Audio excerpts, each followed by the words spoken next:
বাংলাদেশের ঐতিহ্যের অন্যতম ধারক আমাদের প্রিয় কুষ্টিয়া। এই জেলা শুধু সাংস্কৃতিক রাজধানী নয়, সৌন্দর্য আর ইতিহাসের এক মহামঞ্চ। কুষ্টিয়ার কথা বললে প্রথমে মনে আসে বিশ্বকবি রবীন্দ্রনাথ ঠাকুরের কুঠিবাড়ির কথা। পদ্মার তীরে এই কুঠিবাড়ি যেন বাঙালির হৃদয়ে ঠাকুর পরিবারের স্মৃতির এক জীবন্ত দলিল। এখানে দাঁড়িয়ে রবীন্দ্রনাথ রচনা করেছেন তার অনেক কালজয়ী সাহিত্য। কুঠিবাড়ির চারপাশে প্রাকৃতিক সৌন্দর্য, ঐতিহ্যের গল্প আর এর ভেতরে সংগ্রহশালা আমাদের নিয়ে যায় ইতিহাসের পাতায়। তাই কুষ্টিয়ার এই বিশেষ স্থানকে কেন্দ্র করে আজকে আমাদের ভিডিও। তাই চলুন কথা আর না বাড়িয়ে আজকের ভিডিওটি শুরু করা যাক।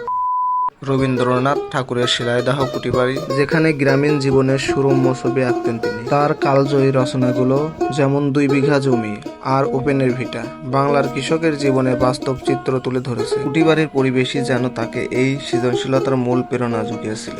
আর শুধু তাই নয়, এখনো সযত্নে রক্ষিত রবীন্দ্রনাথ ঠাকুরের ব্যবহৃত স্মৃতিচিহ্ন, খাট পালং থেকে স্পিডবোট সবকিছুই যেন ইতিহাসের নীরব সাক্ষী।